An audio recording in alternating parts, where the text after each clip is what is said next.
नमस्कार, news blast में आप सभी का बहुत स्वागत है और आपके साथ मैं हूं दीपा बाफिला। सबसे पहले बड़ी खबर है असम से। इस वक्त की बड़ी खबर, असम के मुख्यमंत्री सर्बानंद सोनोवाल ने दिया इस्तीफा। ये बड़ी जानकारी आपको दे रहे हैं, असम की सियासत से जुड़ी हुई खबर है। असम के मुख्यमंत्री सर्बानंद सोनोवाल ने इस्तीफा दिया। राज्यपाल प्रोफेसर जगदीश मुखी को इस्तीफा सौंप दिया गया। असम विधानसभा परिसर में भाजपा विधायक दल की बैठक होगी। ये जानकारी है कि विधायक दल की बैठक भी होनी है विधानसभा परिसर में, और साथ ही बैठक में राज्य के अगले मुख्यमंत्री पर फोकस होगा।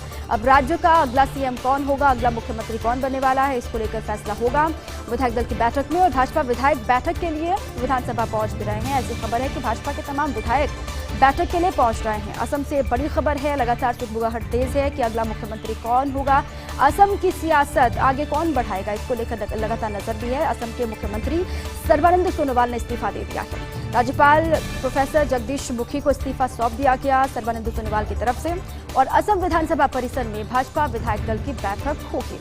और इस बैठक में राज्य के अगले मुख्यमंत्री पर मुहर लगेगी। अगला मुख्यमंत्री कौन होगा, इसको लेकर सबसे आगे हेमंत बिस्वा शर्मा चल रहे हैं। कहा यही जा रहा है कि उनका मुख्यमंत्री बनना तय है। विधायक दल की बैठक में ये साफ हो जाएगा कि अगला मुख्यमंत्री हेमंत बिस्वा शर्मा होंगे। भाजपा विधायक बैठक के लिए लगातार पहुंच भी रहे हैं विधानसभा। ऐसी खबर है कि लगातार भाजपा के तमाम विधायक जो हैं वो पहुंच भी रहे हैं। पहले से ये खबरें हालांकि चल रही हैं, लगातार मंथन का दौर भी चला, बैठकें भी हुई। दिल्ली में आपने देखा नड्डा के आवास पर बैठक हुई, गृह मंत्री वहां पर पहुंचे, काफी देर तक बैठक चली। और फिर खबर ये भी आई थी हेमंत बिस्वा शर्मा की पीएम के साथ भी मुलाकात हुई, बातचीत वहां पर भी हुई कि आखिर अब असम में क्या करना है।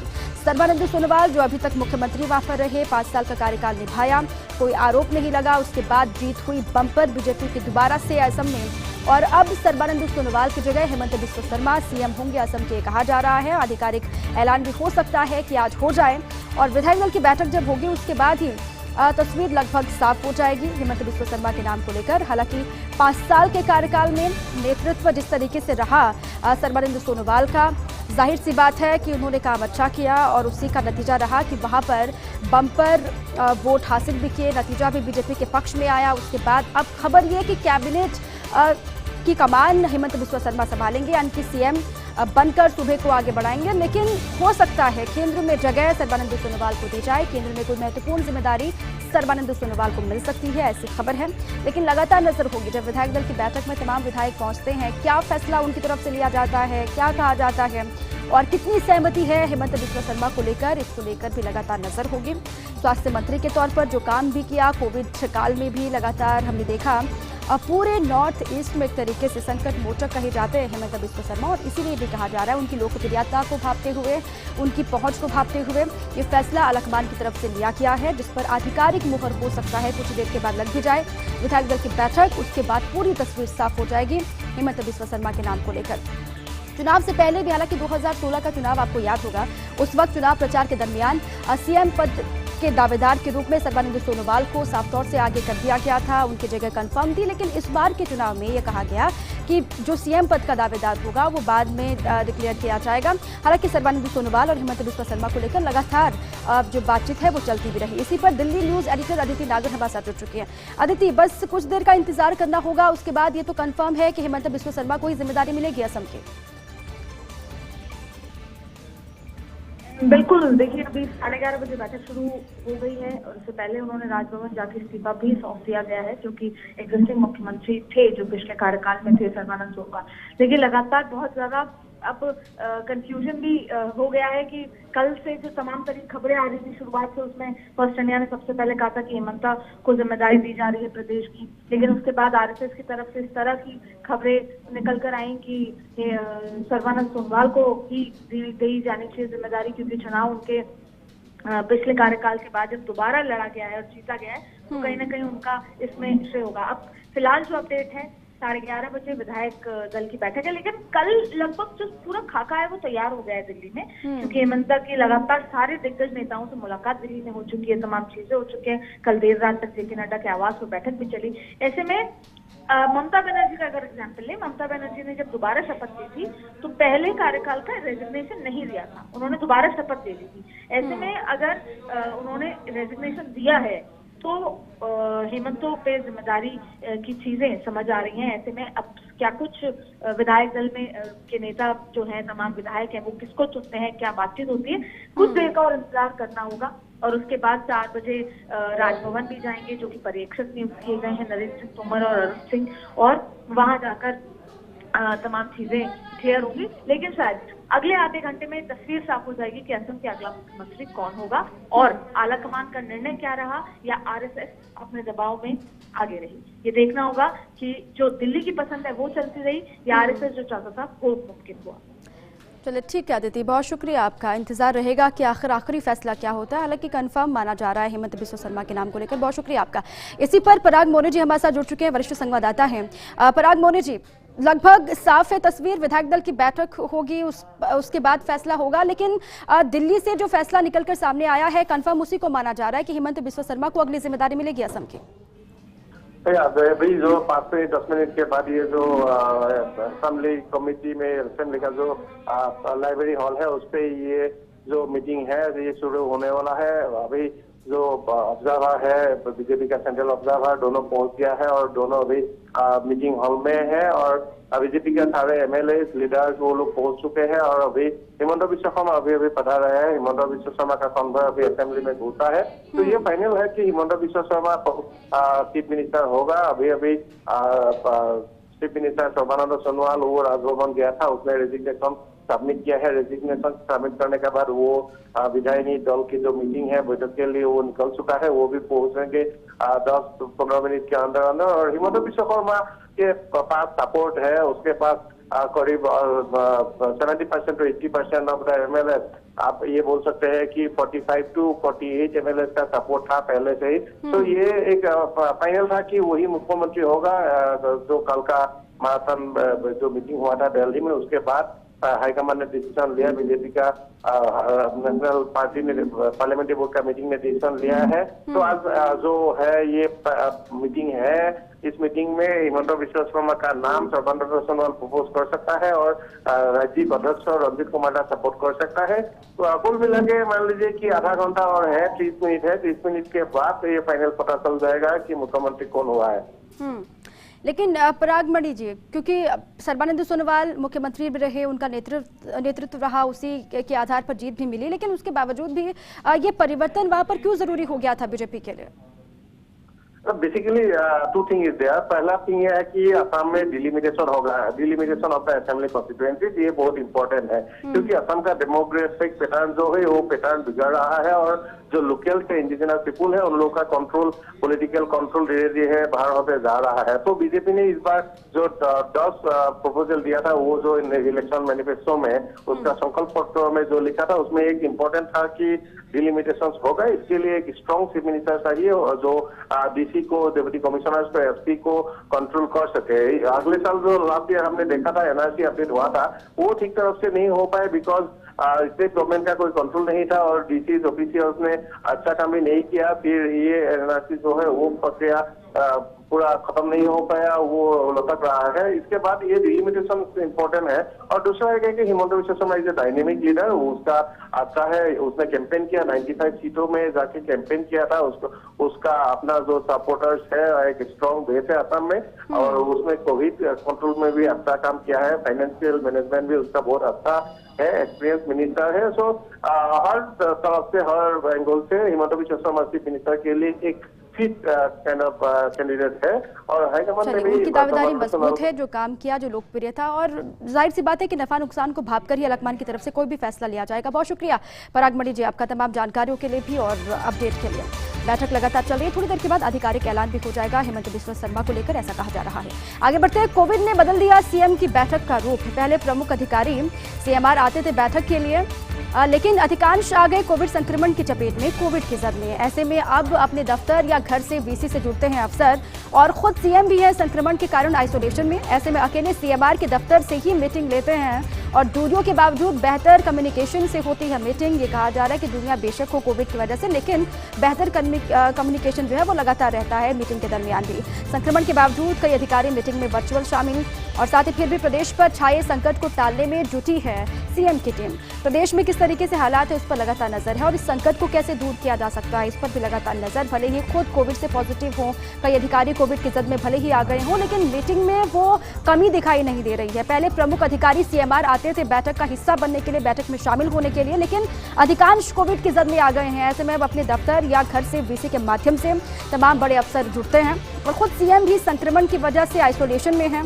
ऐसे में अकेले सीएमआर के दफ्तर से ही मीटिंग लेते हैं सीएम अशोक गहलोत और दूरियों के बावजूद बेहतर कम्युनिकेशन मीटिंग में होती है। संक्रमण के बावजूद भी कई अधिकारी मीटिंग में वर्चुअल शामिल होते हैं। कोविड से पॉजिटिव हैं, कोविड की जद में है, लेकिन उसके बावजूद भी ताज़ा हालातों पर लगातार नजर है और किस तरीके से प्रदेश में जो संकट छाया हुआ है उसको दूर कर सकते हैं, ये लगातार कोशिश भी है। वो सीएम की कोशिश हो या फिर सीएम के अधिकारियों की जो पूरी टीम है जो लगातार नजर बनाई हुई है शुरुआत से लेकर अभी तक, किस तरीके से आगे बढ़ना है, जिलों में किस तरीके से काम करना है, इसको लेकर लगातार नजर भी सीएम की रही और लगातार वो कोविड से पॉजिटिव आने के बावजूद भी मीटिंग ले रहे हैं। अंतर बस इतना है, जो सीएमआर में अधिकारी पहुंचते थे अब वीसी के माध्यम से अपने अपने घरों से, दफ्तरों से वो जुड़ रहे हैं। कोविड से जंग के लिए सीएम गहलोत की नई तैयारी। अब वैक्सीनेशन पर विशेष जोर रहेगा राजस्थान में। अब कोविड से निपटने के लिए, जंग के लिए सीएम अशोक गहलोत की नई तैयारी है कि अब वैक्सीनेशन पर फोकस रहेगा ज्यादा राजस्थान में। विदेश से वैक्सीन आयात करने की बन रही है योजना और जल्द ही प्रदेश में दूसरे देशों से आ सकती है वैक्सीन। ऐसी भी खबर है कि प्रदेश में हो सकता है जल्द ही दूसरे देशों से भी वैक्सीन मंगवाई जा सकती है, आ सकती है। भारत में बनी वैक्सीन की नहीं हो पा रही तेज सप्लाई। अब ये भी चिंता की बात है कि भारत में जो वैक्सीन बन रही है उसकी तेजी से सप्लाई नहीं हो पा रही है। और वहीं तीसरी वेव से जंग की भी तैयारी में जुटे हुए हैं सीएम। बच्चों के अस्पतालों के लिए विशेष तैयारी के निर्देश दिए गए हैं। बच्चों के जितने भी अस्पताल हैं वहां पर खासतौर से इंतजाम करने हैं, क्योंकि ये दूसरी वेव में बच्चे ज्यादा इफेक्ट हो रहे हैं। ऑक्सीजन प्लांट लगाने पर पूरी टीम एक्शन मोड में है। टेंडर की प्रक्रिया भी शुरू कर दी गई है प्लांट के लिए और साथ ही जल्द ही हर जिले में होगा ऑक्सीजन प्लांट। ऐसी भी लगातार कोशिश की जा रही है कि हर जिले में ऑक्सीजन प्लांट हो, इसकी तैयारी भी सरकार की तरफ से की जा रही है। अब खास तौर से फोकस होगा वैक्सीनेशन पर। सरकार का विदेश से वैक्सीन आयात करने पर भी लगातार बात हो रही है, योजना बन रही है और जल्द ही प्रदेश में दूसरे देशों से वैक्सीन आ सकती है, इसकी भी उम्मीद जगी है। भारत में जो वैक्सीन बन रही है उसकी भी तेज सप्लाई नहीं हो पा रही है, ये भी चिंता वाली बात है, जिसको लेकर सरकारें लगातार आक्रामक है केंद्र सरकार को लेकर। वहीं तीसरी वेव से जंग की भी तैयारी लगातार तेज हो गई है। दूसरी वेव है, तीसरी भी आने वाली है, जिसके संकेत मिल चुके हैं। अब तीसरी वेव से लड़ने के लिए कितनी तैयार है सरकार, इसको लेकर भी लगातार वो फीडबैक ले रहे हैं। बच्चों के जितने भी हॉस्पिटल से वहां पर खास तैयारी के निर्देश दे दिए गए और साथ ही ऑक्सीजन प्लांट लगाने पर पूरी टीम एक्शन मोड में आ गई है। टेंडर की प्रक्रिया भी शुरू कर दी गई है प्लांट के लिए। हर जिले में ऑक्सीजन प्लांट होगा, ये सरकार कह रही है। इसी को लेकर आगे भी लगातार बढ़ा जा रहा है।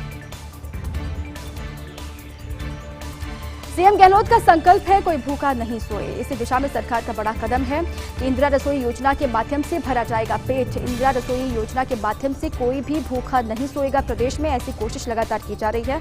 लॉकडाउन में बेसहारा, निर्धन और जरूरतमंद लोगों को दोनों समय खिलवाया जाएगा भोजन। लॉकडाउन में जो बेसहारा होते हैं, जो निर्धन हैं, जरूरतमंद जो लोग हैं, उनको दोनों समय का भोजन खिलवाया जाएगा, ऐसी कोशिश। और उनके घर तक या स्थल तक पहुंचाए जाएंगे भोजन के पैकेट। लॉकडाउन की वजह से कई लोगों पर है आजीविका का संकट भी और इसे देखते हुए ही सरकार ने शुरू की है ये व्यवस्था।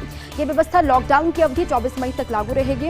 ये पूरी जो व्यवस्था है वो लॉकडाउन की अवधि तक यूं ही जारी रहेगी और जो बेसहारा लोग हैं, जो निर्धन हैं, उनको लगातार मदद पहुंचाने की, उनको सहायता पहुंचाने की सरकार की कोशिश भी रही है। और ये संकल्प है कि प्रदेश में कोई भी भूखा नहीं सोए और इस दिशा में सरकार लगातार काम कर रही है।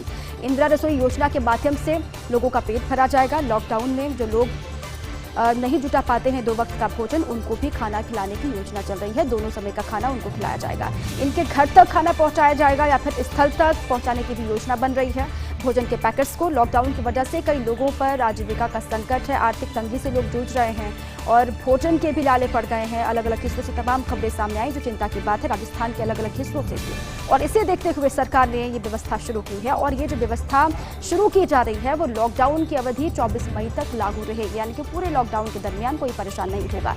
निकाय कार्मिकों के माध्यम से भोजन के पैकेट का वितरण किया जाएगा। जिला कलेक्टर के माध्यम से मदद ली जा सकेगी और अन्य विभाग के कार्मिकों की भी मदद ली जा सकेगी, ऐसी कोशिश है। और यही एक पूरा रोडमैप भी तैयार किया जा रहा है कि प्रदेश में कोई भूखा ना सोने पाए।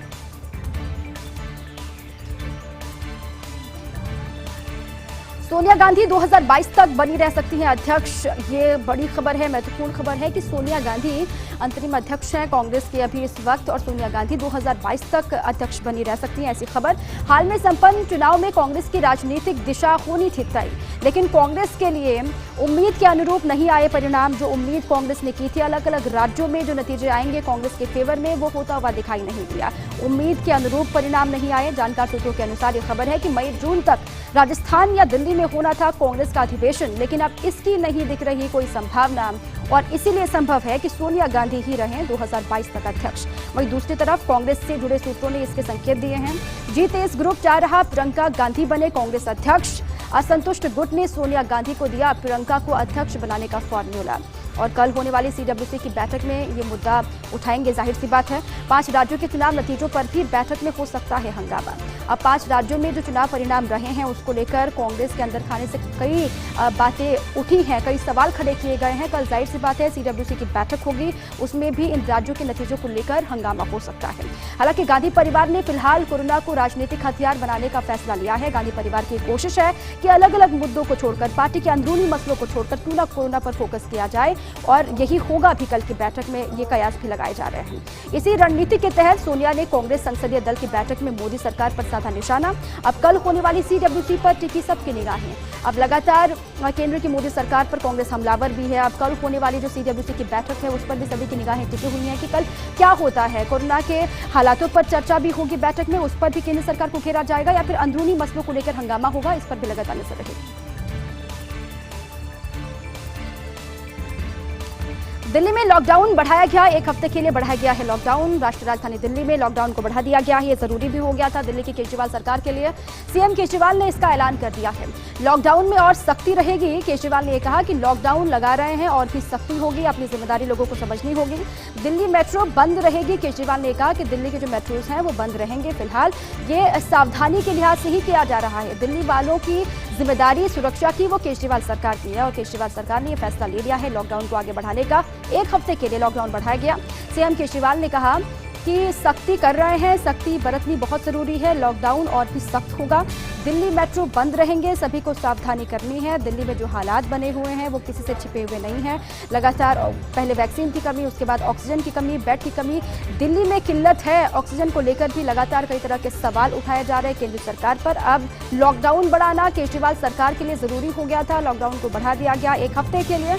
अब 1 हफ्ते के बाद किस तरीके से इसको आगे बढ़ाया जाता है या फिर कुछ और सख्ती की जाती है, इस पर भी लगातार नजर रहेगी। के बाद एक बार फिर आप सभी का स्वागत है। चलो एक बार फिर से आगे बढ़ते हैं खबरों की तरफ। एक बार फिर चलेगी रीट। करीब 1.5 साल से प्रतीक्षारत 16 लाख अभ्यर्थियों को लग सकता है बड़ा झटका। एक बार फिर से इंतजार की घड़ी आगे बढ़ती हुई दिखाई दे रही है। एक बार फिर टलेगी रीट की परीक्षा। करीब 1.5 साल से जो इंतजार कर रहे हैं 16 लाख अभ्यर्थी, उनको झटका लग सकता है।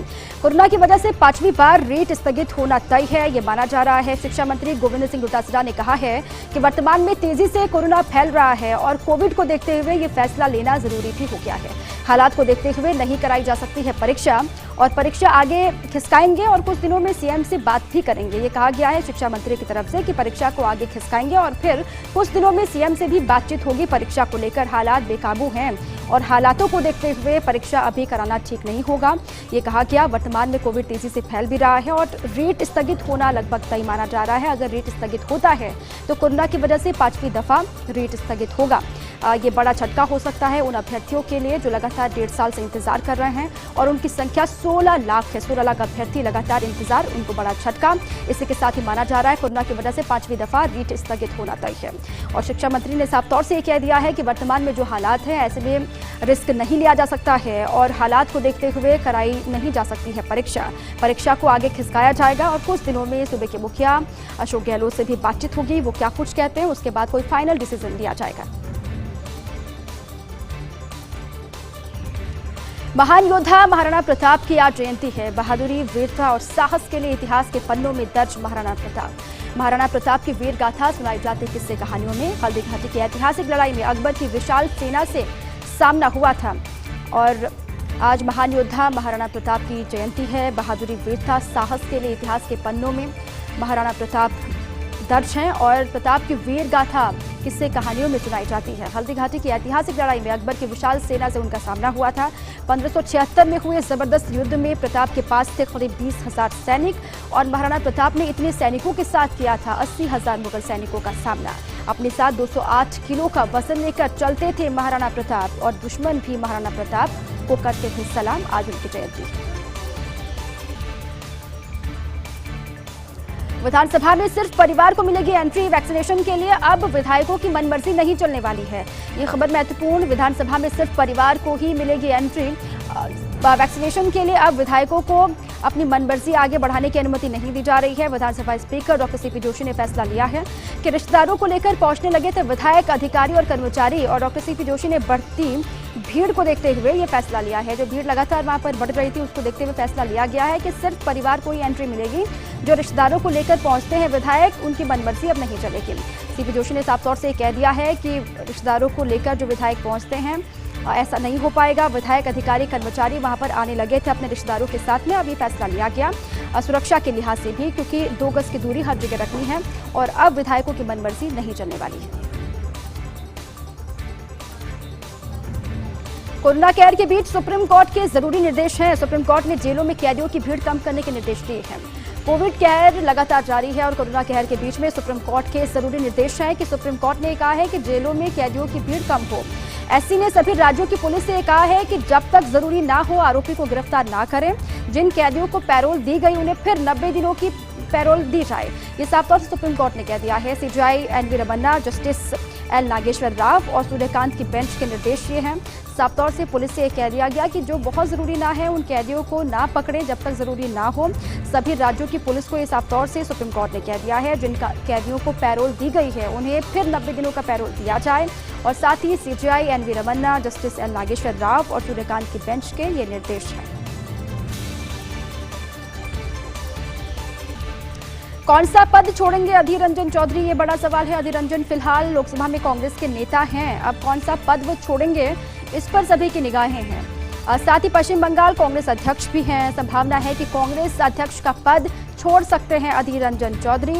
पश्चिम बंगाल में कांग्रेस की जिम्मेदारी उनके पास है। कांग्रेस अध्यक्ष भी हैं पश्चिम बंगाल में। अब संभावना यही है कि कांग्रेस अध्यक्ष का पद वो छोड़ सकते हैं।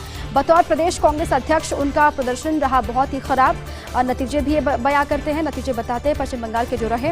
लेफ्ट और आईएसएफ के साथ तालमेल का फैसला भी साबित हुआ गलत। जो फैसला लिया अधीर रंजन चौधरी ने वो भी चुनाव के बाद गलत ही साबित हो गया। लेफ्ट आईएसएफ के साथ में तालमेल की जिम्मेदारी उनके ऊपर थी, लेकिन वो भी सही साबित नहीं हुआ। चीन ने 6 साल पहले की थी कोरोना की भविष्यवाणी। अमेरिका के हाथ लगा खुफिया दस्तावेज। चीन ने 6 साल पहले ही कर दी थी कोरोना की भविष्यवाणी। अमेरिका के हाथ खुफिया दस्तावेज लगे हैं। WHO ने कोरोना के उद्गम को लेकर चीन को दी क्लीन चिट, लेकिन अमेरिका जांचकर्ताओं के हाथ लगा खुफिया दस्तावेज। 5 साल पहले ही कोरोना वायरस को हथियार की तरह काम में लेने पर चर्चा की गई थी और 2015 में चीनी वैज्ञानिकों और अधिकारियों की ओर से लिखे गए थे। इस बीच विदेश मंत्री जयशंकर ने किया बैठक का बहिष्कार और चीन द्वारा बुलाई गई उच्च स्तरीय सुरक्षा परिषद की बैठक का बहिष्कार किया गया है हिंदुस्तान के विदेश मंत्री की तरफ से। अपना दल को अपना ना सकी भाजपा। यूपी के हालिया पंचायत चुनाव में निराशाजनक रहा भाजपा का प्रदर्शन और इसीलिए हम कह रहे हैं कि अपना दल को अपना नहीं पाई भाजपा। जो हालात रहे पंचायत चुनाव में वो किसी से भी छिपे नहीं हैं। हालिया रिजल्ट भी सामने आए हैं। अयोध्या, मथुरा, काशी, प्रयागराज और लखनऊ में आशाओं पर फिरा पानी। दरअसल पहले बनारस को लेकर भाजपा की अपना दल के अनुक्रिया से चल रही थी बात। भाजपा 40 में से 10 सीट छोड़ने को तैयार थी। अपना दल चाहता था 15 सीटें। बात बनी नहीं। दोनों दल अलग अलग लड़े और इन दोनों ही दलों को मात्र 5-5 सीटें मिल पाई। कहा जा रहा है कि दोनों दल साथ-साथ चुनाव लड़ते तो काशी में चुनाव परिणाम कुछ और ही होते। 2022 विधानसभा चुनाव के लिए खतरे की घंटी साबित हो सकते हैं ये पंचायत चुनाव के नतीजे। अब 2022 में विधानसभा के चुनाव होने हैं। अब तैयारी किस तरीके से होगी, उस तैयारी पर भी कहीं ना कहीं खतरे की घंटी साबित होते हुए ये पंचायत चुनाव के जो परिणाम है वो दिखाई दे रहे हैं। समाजवादी पार्टी का प्रदर्शन सबसे शानदार रहा है। समाजवादी पार्टी के तमाम कार्यकर्ता, खुद मुखिया अखिलेश यादव भी गदगद हैं जो रिजल्ट रहे हैं पंचायत चुनाव को लेकर, लेकिन जो नतीजे आए वो बीजेपी के लिए खतरे की घंटी जरूर है। अब क्या होगा दिनेश त्रिवेदी का? कुछ दिन पहले उन्होंने घुटन महसूस होने पर छोड़ दी थी टीएमसी। अब क्या होगा दिनेश त्रिवेदी का? कुछ दिन पहले आपको याद होगा उन्होंने कहा था कि उनको घुटन महसूस हो रही है, वो कुछ कर नहीं पा रहे हैं, इसलिए टीएमसी छोड़ने का फैसला किया। और गुजराती त्रिवेदी ने बंगाल की मां, माटी और मानुष को अपना बना लिया। हालिया सियासत ने जब भी उन्हें मौका दिया उन्होंने पार्टी बदली और निष्ठा की। इस बार शायद वो भाजपा सरकार आते ही घुटन को आजादी के रूप पहनाना चाहते थे, क्योंकि भाजपा और संघ नेतृत्व से उन्हें शायद केंद्र में मंत्री पद का वादा मिला था, इसलिए उन्होंने 5.5 साल की मियाद बची हुई टीएमसी की राज्यसभा सीट भी छोड़ दी। वैसे अभी त्रिवेदी की मन की इच्छा है भाजपा बनाए उन्हें अपना उपराष्ट्रपति उम्मीदवार, लेकिन त्रिवेदी के चाहने से क्या होता है, वहां तो होइए वही जो मोदी रची राखा। अब जो मोदी कहेंगे, जो आलाकमान की तरफ से कहा जाएगा, फैसला वही होगा। त्रिवेदी के चाहने से बंगाल में कुछ भी नहीं होगा, ये साफ है। आगे बढ़ते हैं तो क्या मुकुल रॉय कर सकते हैं भाजपा के साथ खेला? अब ये भी खबर है कि क्या मुकुल रॉय भाजपा के साथ कोई खेला कर सकते हैं। इस खेले की बात प्रचार के दरमियान भी कही गई, क्योंकि मुकुल नवनिर्वाचित भाजपा विधायकों की पहली बैठक से नदारद रहे, गायब रहे। उनके वहां ना होने के बताए जा रहे कई कारण, ये कहा जा रहा है कि वो संतुष्ट नहीं हैं, ये कारण बताया जा रहा है। दिखे नहीं भाजपा विधायक, इसकी एक वजह हाल ही ममता बनर्जी के शपथ ग्रहण में देखने को मिली।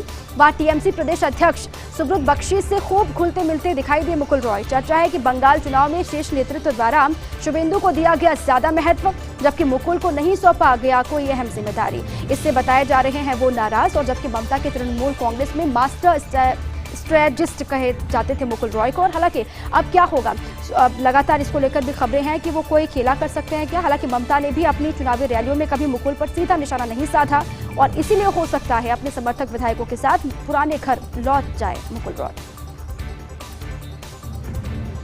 और चलिए इसी के साथ ही न्यूज ब्लास्ट में अभी के लिए बस इतना ही। खबरें लगातार जारी हैं, आप रहिए फर्स्ट इंडिया के साथ।